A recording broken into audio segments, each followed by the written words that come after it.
Thank you, Prime Minister. Watching President Trump berate a wartime president and defender of European freedom in the Oval Office said to many people what you've already said in a way, that everything has changed. Given that the US has become an unreliable ally, did you as European leaders discuss the prospect of actually going it alone, and actually what the reality of a US pulling out of this, all of this, would mean?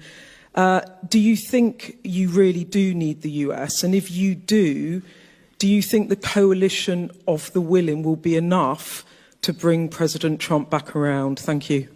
Well, first, in relation to last Friday, nobody wanted to see what happened last Friday, but I do not accept that the US is an unreliable ally. The US has been a reliable ally to the UK for many, many decades and continues to be. There are no two countries as closely aligned as our two countries, and our defence, our security and intelligence is intertwined in a way no two other countries are. So it's an important and reliable ally for us. The discussions we've had today, particularly the coalition of the willing, is on the basis that this is a plan that we will work with the US, and that it will have US backing. So that is the purpose of the plan, and that is why I spoke to President Trump last night before we developed the work on this plan. Thank you. I've got Robert from ITV.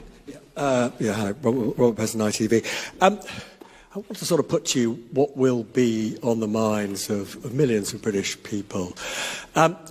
With your commitment in the event of a peace deal to deploy British soldiers to Ukraine, is there now a more real prospect of Britain being at war with Russia? Can you rule that out? The whole point of a guarantee for any deal, or if there is a deal, is to preserve the peace.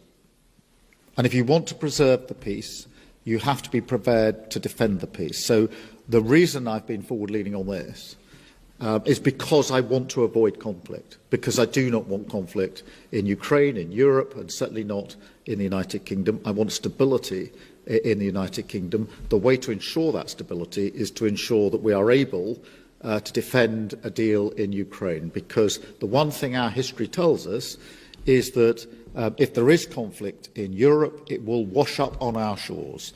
And already in the last 3 years, what's happened in Ukraine has had a massive impact on many working people back here in the United Kingdom, because their bills have gone up, their energy bills have gone up. There's been an instability in our economy caused by that conflict.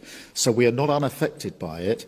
And of course, our own security and defence depends on the defence and security of Europe. So every step I am taking is in order to preserve peace, to avoid conflict, because the safety and security of the British people is my number one duty and responsibility.